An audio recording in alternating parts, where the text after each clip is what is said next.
which teaches and practices the principles of the science of mind for the well-being and spiritual growth of ourselves and the world. And every word of that is absolutely true. It's the only reason why we're here on a Sunday morning, to share in the consciousness that there is a presence within us which heals ourselves and heals the world, and it is love, and it is peace, and it is all of those things. And every one of us would like to live a life conscious of those things, and that's what we teach here. So today we have the great privilege of having Reverend Dr. Karen Kushner, our former minister, speaking to us today.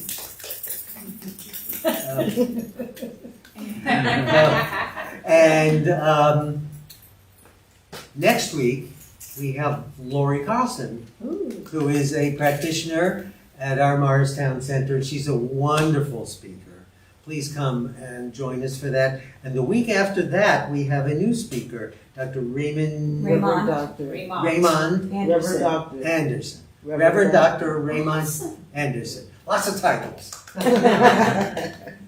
So, and that's going to be a wonderful thing. Somebody new to, the teaching is very simple in so many ways.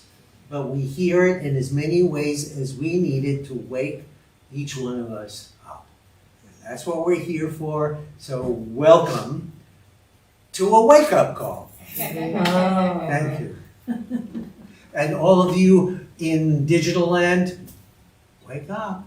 Put that bagel down.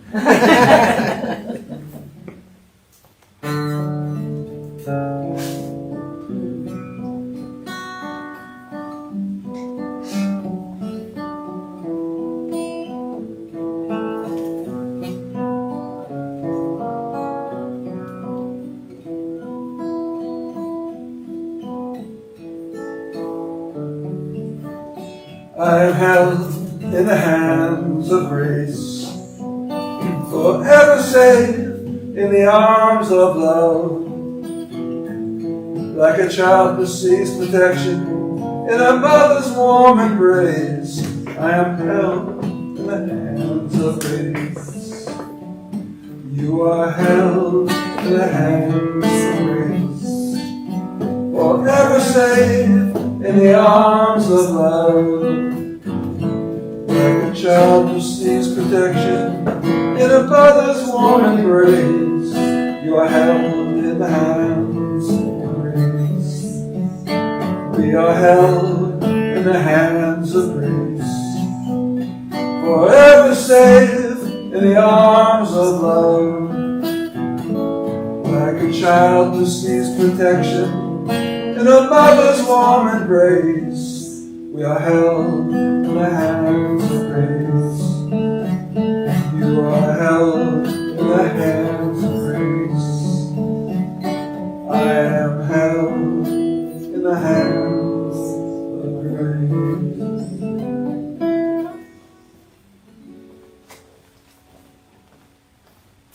Thank you, that was beautiful. Just what I needed this morning. I was involved in a chicken fight this morning. Oh. I'm tending a farm for my friends who are away, and a chicken escaped. And I chased after the chicken, and it won. But then I said, I of my own self can do nothing, so I got this brilliant idea to throw my jacket over the chicken. And at the same time, the chicken, unfettered, flew over the fence back into the pen. Oh. It was a happy end. But I'm still carrying that energy. So that song was, because, if your friend comes home and there's a dead chicken, So anyway, my name is Susan Neat, and I am a licensed practitioner here today, and I'm grateful to be here as always. So I'm going to lead you in a guided meditation, and I'm closing with a treatment for all of us and for the world and beyond. So first, let's find that quiet space where we're sitting, guided, guarded, protected by that one light. And just breathe, because as we breathe, we can experience that life. Because that life is that breath within us.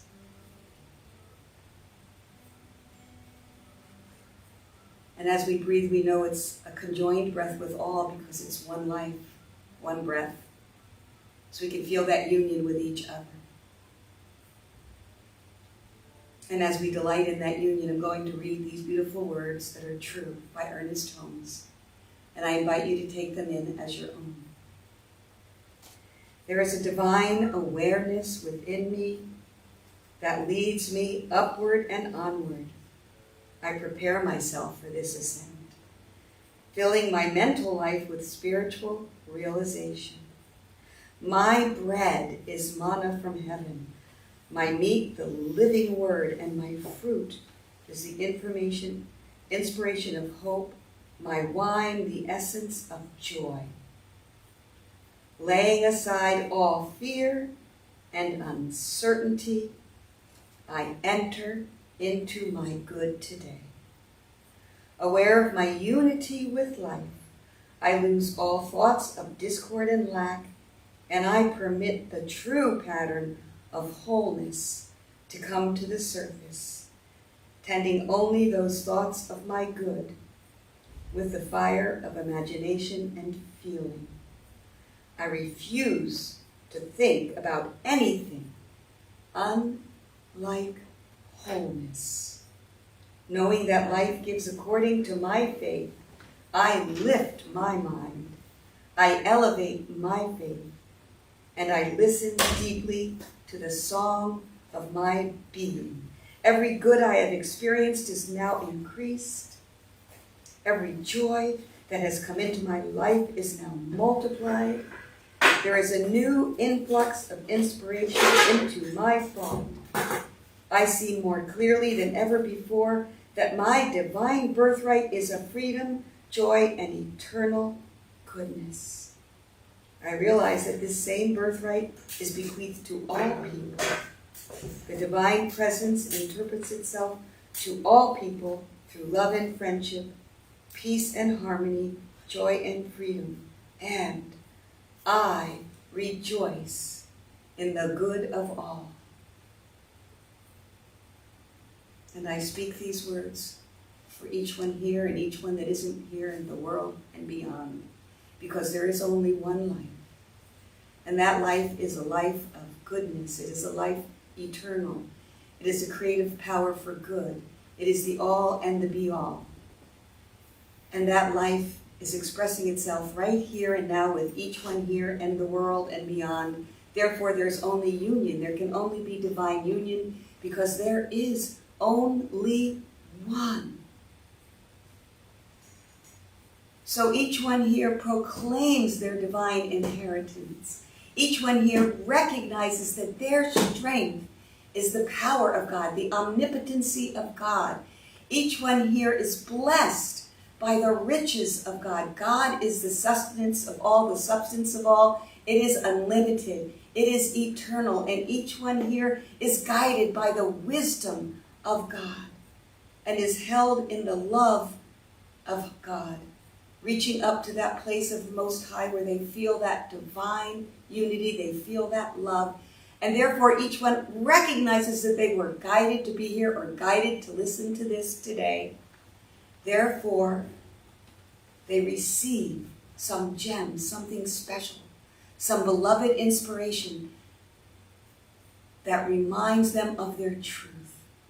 And they are then able to release all fear, all doubt, all uncertainty, and rise up into that faith of knowing truth and leave here inspired with the blessings of love, the blessings of good, and all of the divine qualities available. Each one here rises up to that place of the Most High and carries it with them when they leave and forever. And I am blessed that I know this truth. I release it into the loving law that only says yes. So it therefore has to be, and we all say together, and so it is.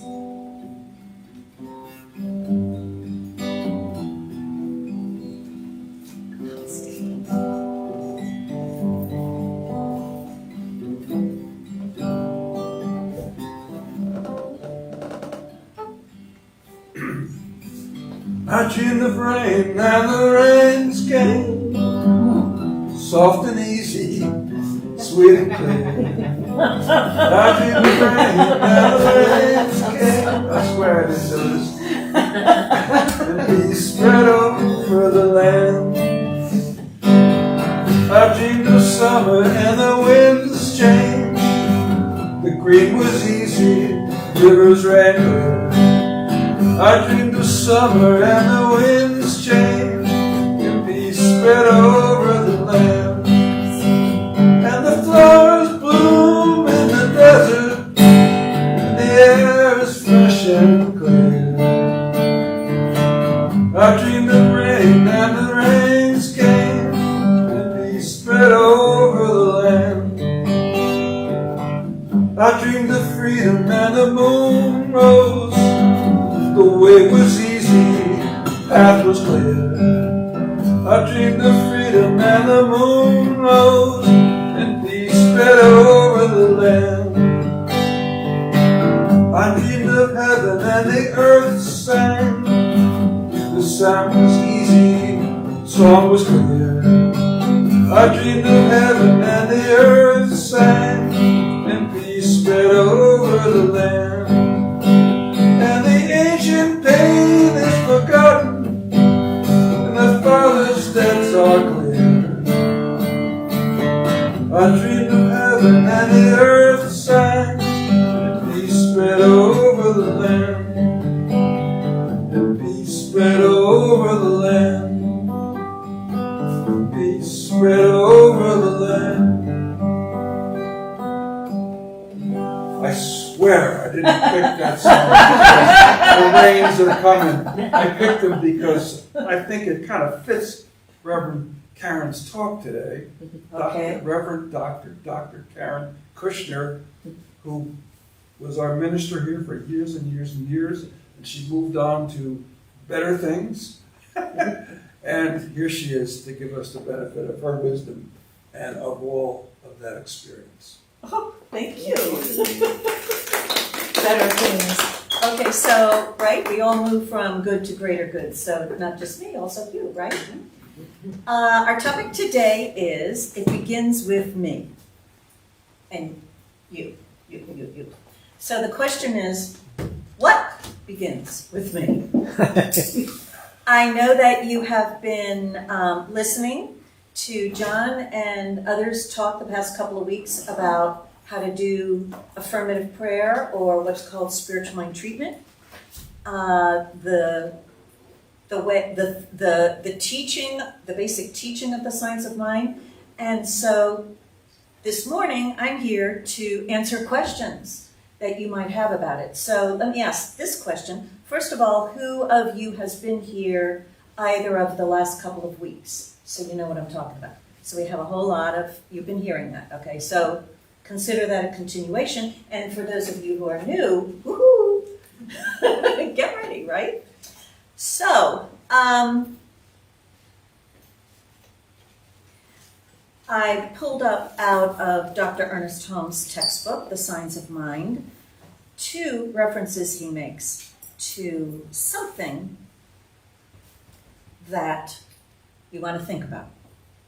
The sum total of all erroneous human beliefs binds us until the individual mentally lifts themselves above the law of averages into the higher law of spiritual individualization. Lots of long words. You're like, why did you, that's not inspiring. Okay, and then the other one is this. See if you can figure out what is repeated. To assert our individuality is to rise above the law of averages into that more highly specialized use of the law which brings freedom rather than bondage, joy in the place of grief, and wholeness instead of sickness. So who might guess what I'm talking about in those 2 sentences? What seem to be common? 3 words. Law of averages. Yes, law of averages. I was an econometrician, so I used to like graphs and statistics, all that sort of thing. And there's a graph of the law of averages. And you all are aware of it. You've been hearing about it. When anyone has said, 95% of the people will, or 2% of the population, or 2 in 100, or 1,000,000, whatever. So the law of averages is a graph of what the average human is going to experience with regard to a particular situation in the world. So we have some diseases. Pick one, don't tell me. And there are people who will never get it. And then some people will get a slight bit of it. And then most of the people will get it and it'll last 5 days or whatever. And then other people will have worse and longer experiences. And way over here, a couple people will die, right? The bell curve is the law of averages. The law of averages does not begin with you or me. This is what we want to understand. Yes, I know that there are some people who do consciously choose bad for themselves, but I'm assuming no one here is doing that, are you? Because that's a different talk. All right, we'll assume you don't. Consciously, thoroughly think it all through and decide on something bad.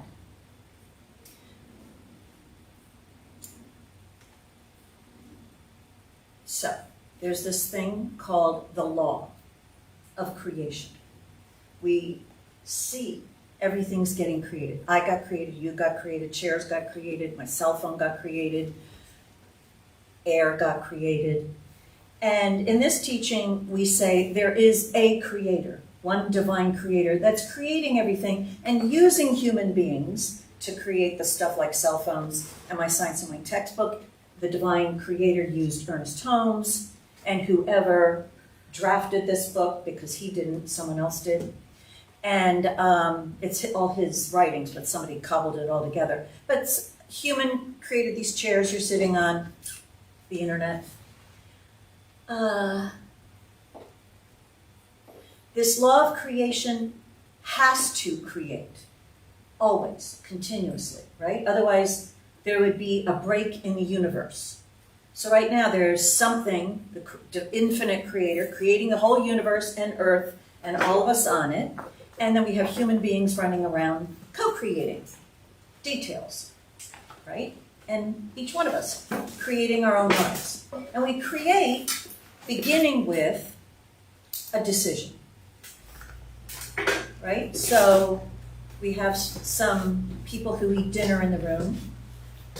What are you going to have for dinner? So you make a decision about what to have for dinner, and then you make it, and then you eat it.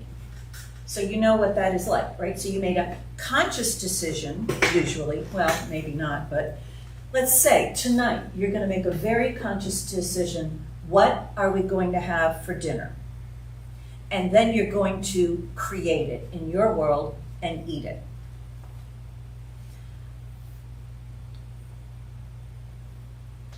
In reading those two sentences, this new idea came into my head. And it's this.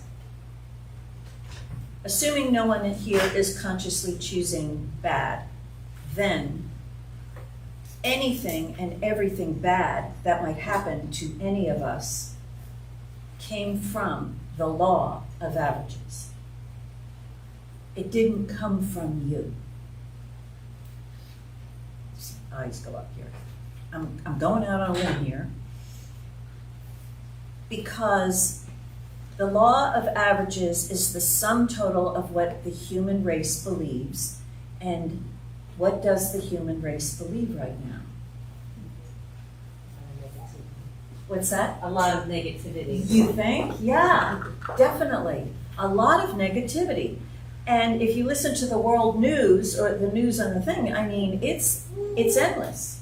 And if you read into it, you're reading a textbook of what the human race is thinking about, or what the human race finds interesting, or what attracts it. And that affects us.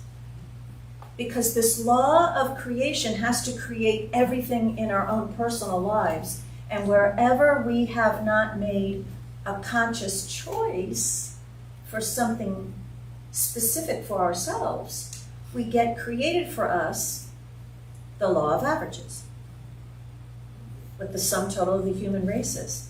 Therefore, I'm saying, for us here, and those of you watching out there, I'm saying anything negative or bad that comes into your world is coming from the law of averages, not you. It wasn't your conscious choice, right? Think about it. As you think about all the horrible stuff that's been going on the past number of years, how many of them did you say, hey, that looks like fun? Let's join in that one, right? So, but each one of us experienced a lot of the things that happen in the world to varying degrees. And now, so here's the question. In all that went on, say the past 10 years, did you make a conscious choice for yourself about any of those things? I'm thinking probably at best a handful. You made some choices. But what we have available to us is continuous choices. I mean, that's a lot. But when you think about it, wherever you do not make a conscious choice, creation's got to fill in the rest. It's like, remember in the old days when you first got a printer and you would send something to the printer and it would print something wacky? And you're like, oh, what? I didn't tell it. I just told it to print the page. Why is it all teeny? In fact, actually, my printer's doing that for me right now. Some emails, for some reason, it prints as teeny as possible. Why is that happening? I'm saying print this thing, and it's printing out teeny. It's because there's a choice about how to print that I don't know I can make. I don't know how to make it. So the law of averages in the printer is overriding and printing out these teeny emails. And so when we are ignorant that we could make a choice, or when we are ignorant about how to make a choice, we are experience the fill-in from the law of averages. So the good news about all this is none of us is to blame for whatever particular mess your life has gotten into. You're not to blame. You were just innocent or ignorant and didn't know that you could make a choice there, or you didn't know how to make a choice.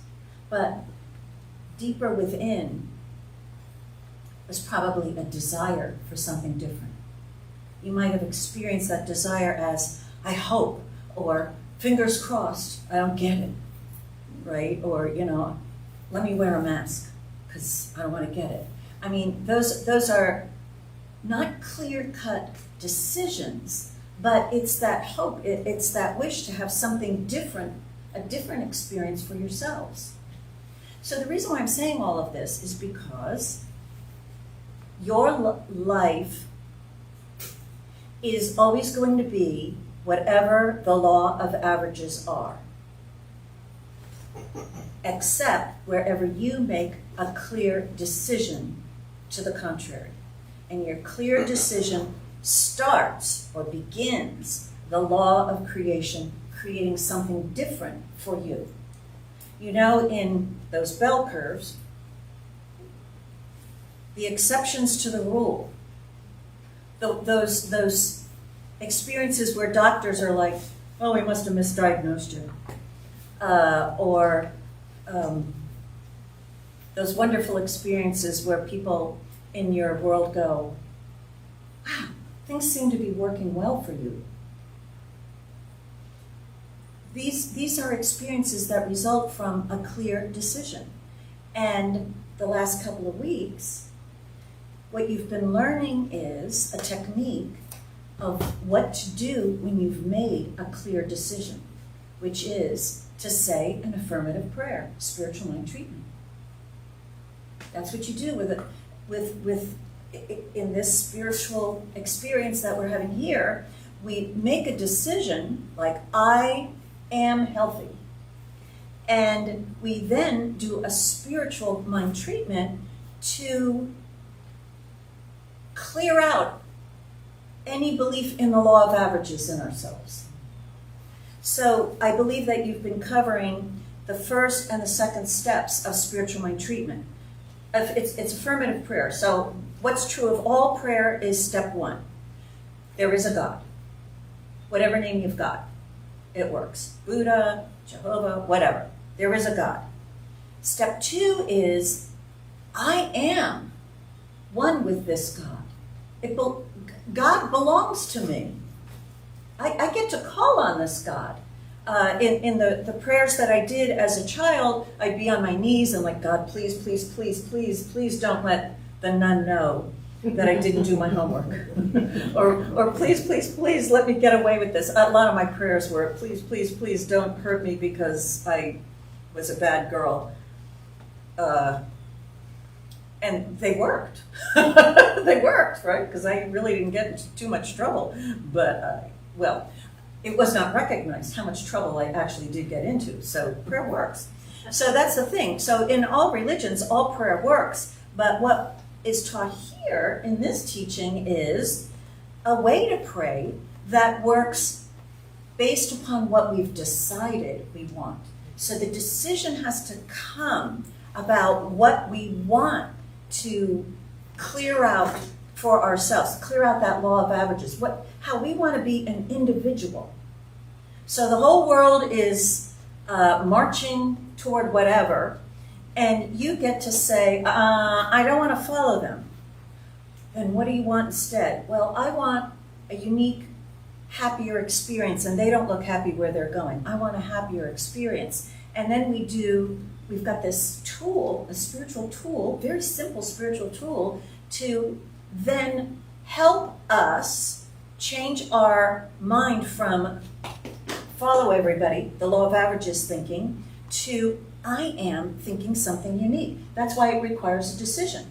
So step one is there is a God. Step two, and that God is mine. That God belongs to me. And today we're talking about step three, where you now direct the law of creation, the law of cause and effect, to create something different for you. So you have to be specific. For what? What's your decision? The law of averages, my teacher called it mass mind group think. When you're looking at certain people in the news right now, certain groups of people, mass mind, you're really seeing mass mind group think. I was at a class reunion last week and was having a delightful time. And then someone who apparently I went to school with, I didn't recognize him at all, came by to say goodbye because he had to speak at Capitol Hill tomorrow.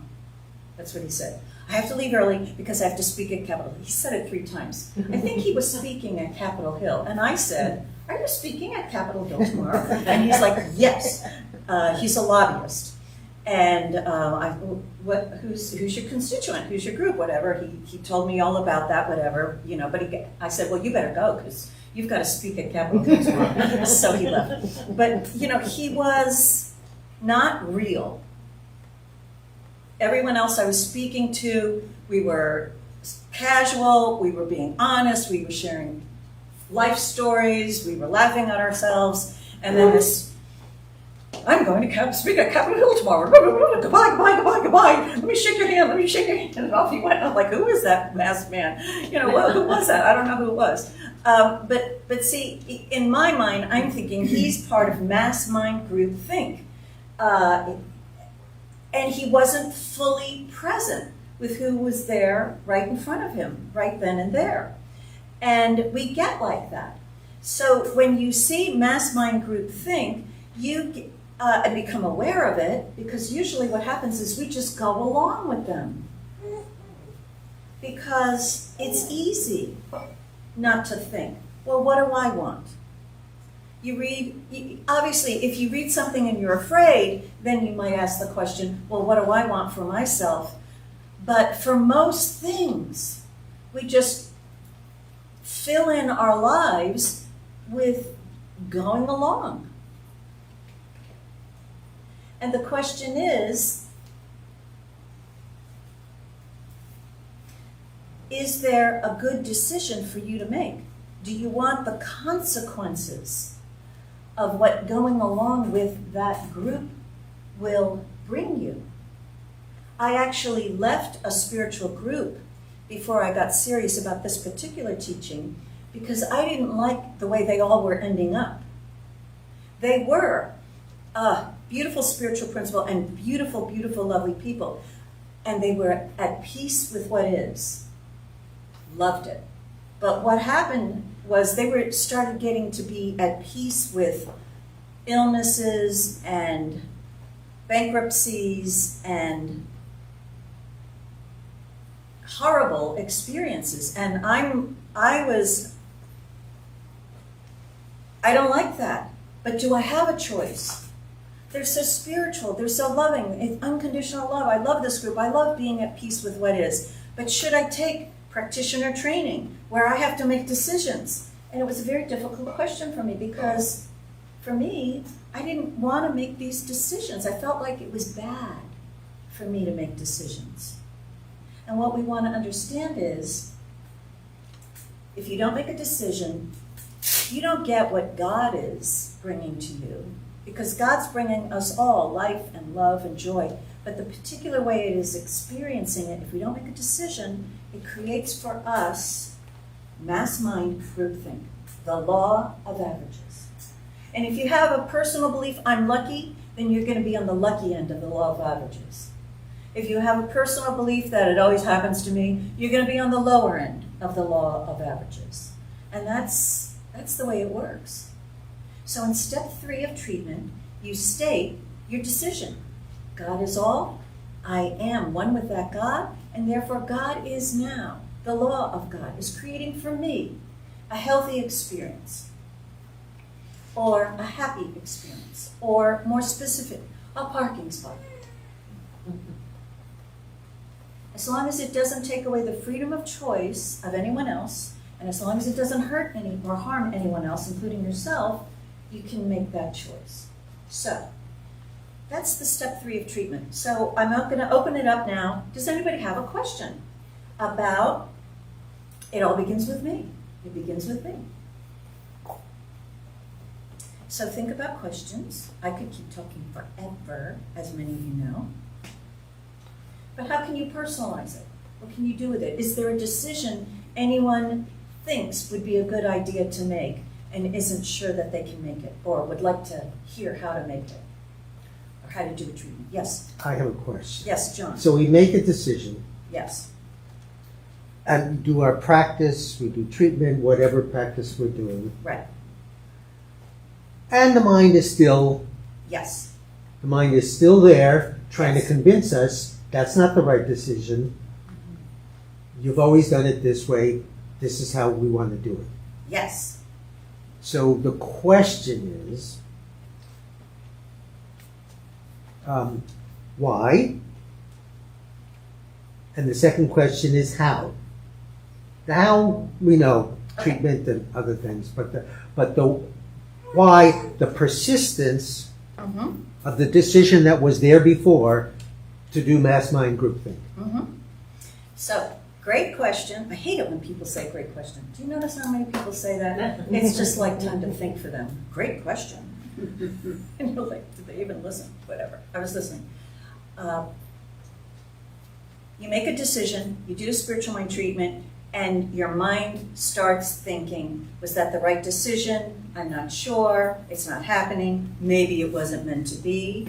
All those thoughts are coming from the law of averages.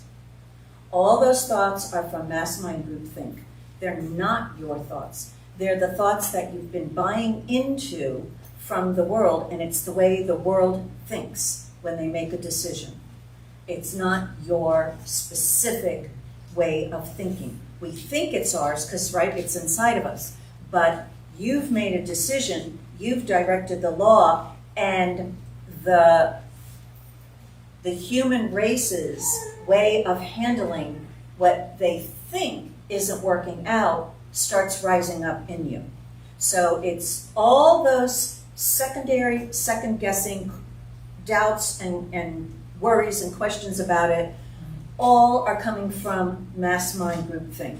They're not coming from God. They're not coming really from your specific decision. They're coming from the human race and the way the human race reacts when things don't, boom, automatically show up.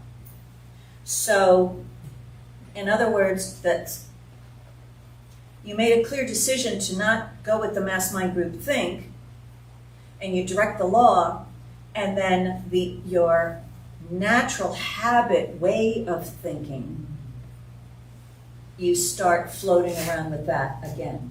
So that's why we do repeated spiritual mind treatments. That's why it's recommended if you want to change your life and keep it changed, the hardest thing is to keep on keeping on. Because, boy, that law of averages, it just, right, it screams at us, you know, and then we have very good, loving friends who will help us out, you know, with, you know, suggestions of how to deal with your disappointment and, well, you know, blah, blah, blah, blah, blah. But that's not the way the law of creation works. So you want to realize that that law of creation is obeying your decision. However, you have to keep with your decision. You don't change your mind. So if you're saying, okay, law, I want to get into a wonderful graduate school. That'll be perfect for me. And then you receive a rejection in the mail from one of the schools you applied for. Those thoughts, oh, it wasn't meant to be, it's not going to happen, blah, blah, blah, blah, blah, blah. That's all part of the mass mind group think, and you need to keep every day doing a spiritual mind treatment. In other words, you've got to convince yourself of the decision you made, and you haven't convinced yourself just because you make the decision today. You got to reconvince yourself tomorrow morning, because by tomorrow morning, what's happened? You slept, and you woke up, and there were people around you. And you might not be so clear about your decision. All the decisions you're all making right now in this room, this is the point probably of our highest consciousness being together, talking about spiritual truth. So you go right into your car and someone cuts you off, and all of a sudden your decision is now cluttered with the human race thinking. And so what we have to do is continuously redecide, do a spiritual treatment every single day, until it demonstrates, until it gets created. And yes, it might not get created in the specific form you thought, like, oh, I thought it would be this particular school that I go to, but it will come in the way of the perfect school for you is where you go. And, you know, there's a lot of other factors about a school than just its reputation or what you know of it before you go. What is best for you? That is what will demonstrate. And the other thing I know about these decisions when they've demonstrated is, for me, every single time, when it's demonstrated, I have been able to say, yes, that's a good one. That's it. So you don't change your decision until the situation demonstrates your decision. And if you're not sure about it, or you're having, that's why we come back every Sunday. Well, also because we love each other. Look how cute we are. All the smiling faces, right? And now we've got a baby in the room. You know, heaven. So, yeah, we come for the spiritual community, but mostly, I mean, that's spiritual truth. I love being asked to speak here because it's my best day. Because the whole rest of the day is just going to be fabulous. Because I'm so inspired by myself. Right? So I got to listen to my own talk. Okay, good. So there was another question? Did you have anybody else? Yes, Regina. Sometimes when we treat or do an affirmative prayer, we want to affirm the peace in the world Right. versus the peace within us. Can you talk about the difference between praying for, affirming peace in the world versus affirming peace within yourself? Yeah, because that's a big question these days with everybody.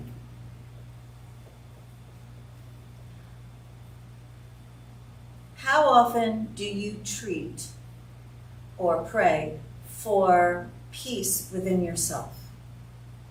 I think the answer is when you do it until you feel that peace. So if you're treating for peace in the world, how often do you treat for peace in the world? The answer is you pray or treat for it until you see it. So I'm saying in the world, you're not done. You're not done. Now, go back to the two caveats that I gave about what decisions you can make. Life affirming, they don't hurt any or harm anyone, and they don't take away the freedom of choice of anyone. Not every group of people on this planet would agree. Well, okay, I heard a story that there was a group of peace activists who all took a train decades ago. I don't know if it was the peace train, but it was some train for peace. And they got into the biggest argument that when they arrived at their destination, people weren't talking to each other anymore.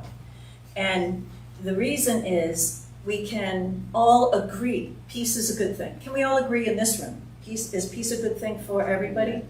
We all can agree on that. I think I see agreement. Now, can we agree on how that peace should look? Right. You can't. Oh, I just got a chill. So that's where the human race stumbles. Everyone can agree to peace, but when it comes down to, okay, how will that look? There is complete, I think, universal disagreement about how that would look. For just two people to agree about how something can look, just look to your own relationships. A relationship with a good friend or a relative or a child, your spouse. How often are you in complete agreement about something in your relationship? I mean, if you're normal, you might reach agreement and then disagree, and then reach agreement and disagree. And so it's a fluctuation back and forth. So if you can see how difficult it is to agree on how peace would look between two people, then you can imagine, multiply that by how many billion do we have on the planet. So, however, you can still pray for peace for the human race. Because we're a part of the human race and we have a vote, a spiritual vote. So I do pray that there is only peace. The presence of the divine is everywhere. Its peace is everywhere. And that peace of God, of the divine, is guiding each and every one to know peace in their particular world. And I let it go, and so it is. Total freedom of choice. And then, I just did that little treatment there, right? And then I'm going to read the news. Am I going to change my mind? Or do I have to do another spiritual mind treatment? Because I just did the treatment and then I read some lousy news. Same thing as with your personal life. No, I do another treatment. And then I read more lousy news. I do another spiritual mind treatment. And then more lousy news. It will just keep unfolding because the human race, law of averages, has got some momentum here, and everybody's making freedom of choice. But, we don't always get all the news about what's going on, right? Right. So we don't know what our particular prayer might have affected in the world. So it said, judge not by appearances, for yourself or for the world, whatever it is you're treating for. So I want to get into a perfect college, and then I got a rejection letter. Do not judge by appearances. I claim my decision. I know of a woman wanted to get into some elite art school over in Europe something. They rejected her 3 times. She was in this teaching, and she kept treating and treating. And the 3rd time after they rejected her, the mass mind group think in her rose up, and she really started considering to give up. She must have gone to Sunday service or something, and she decided, no, I am in that program.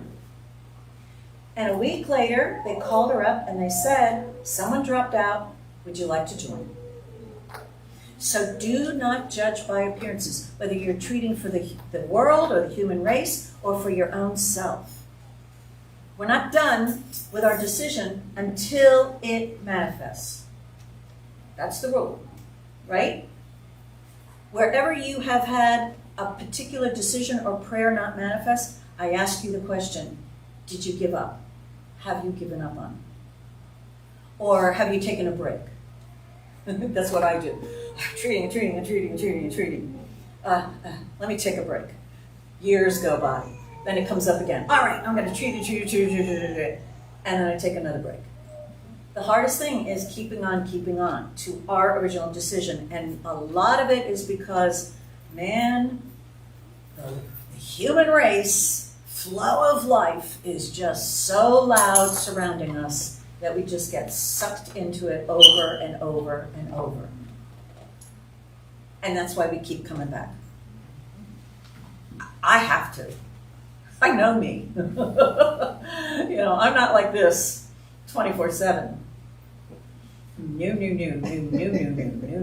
But I aspire to do it. So here, I talk my walk. And then I aspire to walk my talk all the rest of the week. Right? And that's what we all do. So another question? Yes. Thank you. Oh, Thank Keisha. you.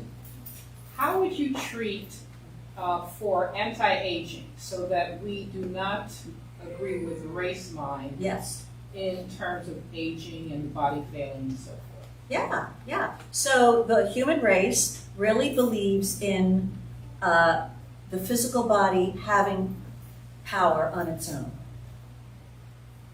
That the physical body has a will of its own, or it's got a clock, and it's going to obey the clock. So all that is mass mind group think. It's not spiritual truth, and it's not necessarily the experience of every single person who's ever been on the planet. So they say.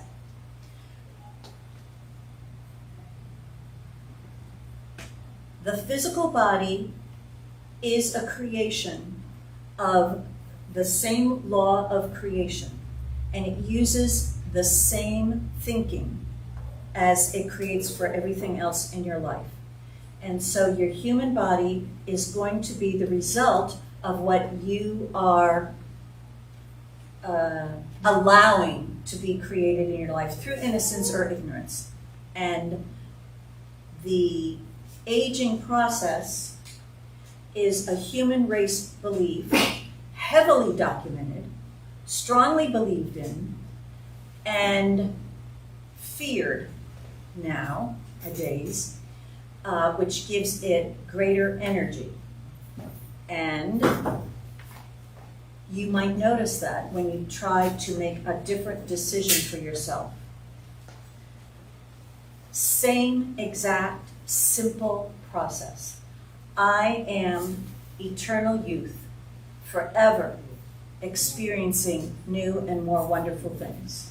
That is true of me in every way. That is my experience, that is my life, and my body is created to support that choice of living. And it must be done not only just every day, but every single time you're confronted with what the human race says to the contrary. So it's a lot of choice work over and over and over. But here's a question.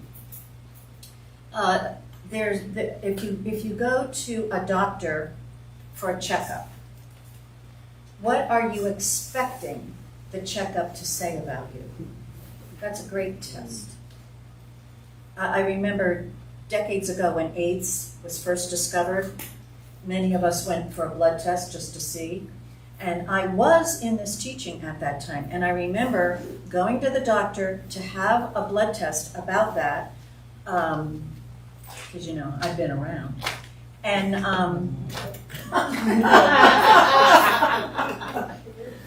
right? Love and life.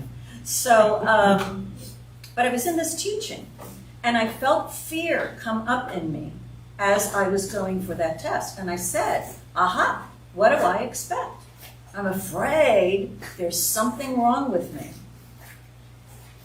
That fear that something's wrong with me is part of mass mind group thinking. The medical profession is capitalizing on that, aren't they? Well, maybe this is wrong with you. Maybe this is wrong. The back of your tongue now, let's check that out, because it might they found a new thing with the back of your tongue, right? Whatever. So I decided I am healthy. I have nothing to fear. And the kind of health we claim and expect to demonstrate can be measured. So I treated that the only thing that they were going to find with the blood test was the presence of God within me. The presence of the all good within me. That's the only thing in me. And let that truth be revealed. Let the truth be revealed. If it is, you know, if I'm positive, whatever, all right, we'll deal with it. But no, there is nothing wrong with me.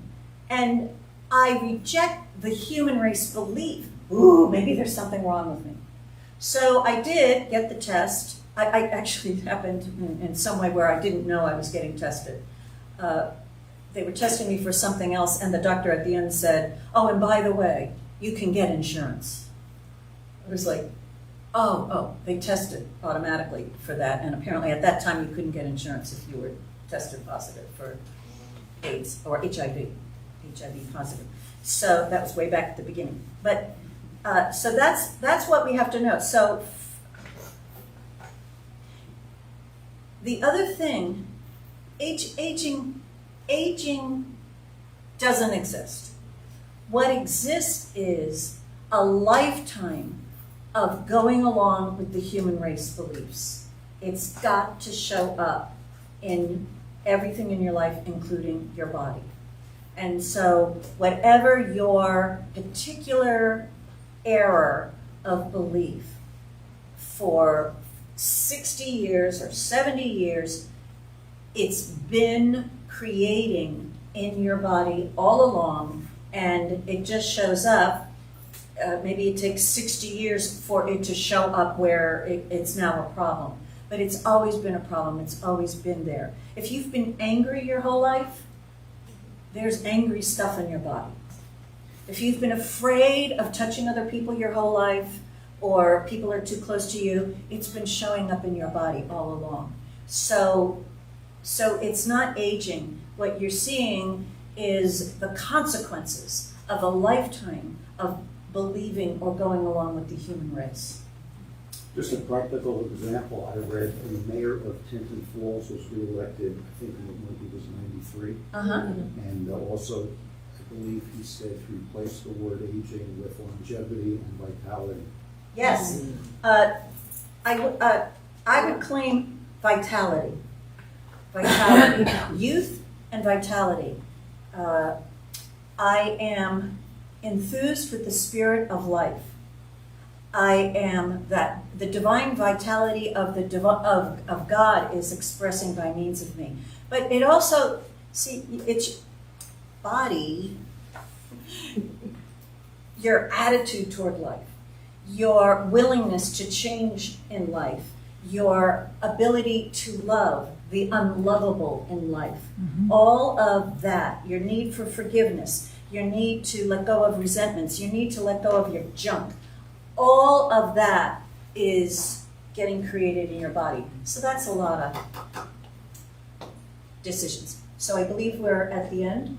We're cutting there. We're getting there, Jeff. And it's, we're not talking about willpower here in No, it's in not the ordinary willpower. sense, in No. terms of persisting. It's Right. not, it's not willpower Right. Yeah. It, we think of as willpower. it's attention. Mhm. It's using the will to keep our attention directed, not make it happen energy, because we're directing the law to make it happen. What we're just trying to do is use our will to keep our attention on our decision. So leaving Post-it notes all over the house, or have your alarm go off, at 9:30 every morning to remind you, wait a minute, you had some decisions. A good minister friend of mine, Reverend Wade Atkinson, he was the senior minister of the New York City Church. He would recommend people, back at the time when you bought a paper diary, little pocket diary, that you would write your top 3 goals on that first page of your diary and then rewrite it every day. Again, just a behavioral practice that helps to remind us to direct our attention to what we've chosen. Because we forget, right? Right? You're going to go on a diet, right? You start on Monday, and I don't know about you, but I forgot all about it by Tuesday. And even if I even make through Monday, I'm like, well, I'm just not into that anymore. So, okay. So any other burning questions, especially from people who haven't asked questions? Okay, so I do have one more quick question. All right. Would you come back and continue this for more questions and more depth into the step 3? Absolutely. Yes, so remind me. All right, Reverend Rich is going to, no, we're doing offering? We're doing the offering. I just Okay. want to say, Eastwood said, I don't let the old man in. I don't let the old man in. Okay, all right. Awesome. All right, Susan. We'll try. Well, it is time for our gratitude practice, and I decided that we would together call and response. I'll tell you what to say, and we'll say it out loud. This is Wealth Treatment by Raymond Charles Barker. Ooh. So, I enter into this practice in joy. I enter into this practice in joy. Because I am dealing with a principle of eternal abundance. Because I am dealing with a principle of eternal abundance. The universe is never poor. The universe is never poor. The universe never runs out of leaves for trees. The universe never runs out of leaves for trees. It never runs out of weeds for gardens. It never runs out of weeds for gardens. The universe is always abundant. The universe is always abundant. The universe is always rich, always productive. The universe is always rich, always productive. Therefore, I, as part of the eternal system, Therefore, I, as part of the eternal system, I am that abundance. I am that abundance. And so it is. And so it is. There we go. Lean into love, let spirit flow, infinite presence, all that we know. Mind creates soul, think it true. Love is here in all that we do. One with light, one with grace, God in action, time and space. No more fear, no more lack. Love's forward, it goes never back. Lead into love, let spirit guide. Truth within, no need to hide. Power, peace, and joy divine, infinite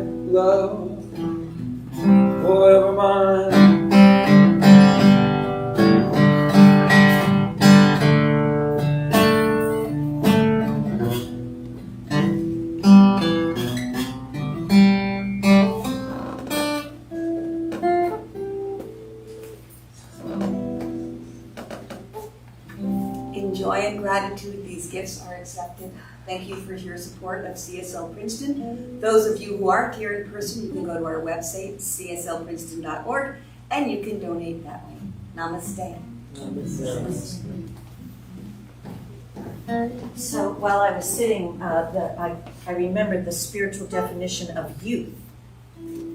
Something for you to contemplate. The definition of youth is unchanging newness. Newness with a capital N. Unchanging newness. That's the definition of youth. Okay, so this word is being spoken for each one. One mind, the infinite mind of all knowledge, of all wisdom, all intelligence. This is the mind each one is using, and each one has been given the gift of making decisions to direct the law of creation in whatever direction he or she chooses. Each one is now more aware of this gift of choice and is daring to make more choices in their lives, to stand up and say, I am not a victim of the law of averages. I choose what I desire to experience in my life. And each one is making that decision knowing that the law of creation is listening and obeying. And so each one is also now finding new ways to support themselves in remembering their decisions and to keep true to them and to experience a life that is just unfolding from good to greater good in ways of goodness, always and forever. I am grateful that this word is the truth, and I release this word to that creative law. I know it is done, and I know it's so, and everyone agrees by saying, and so it is.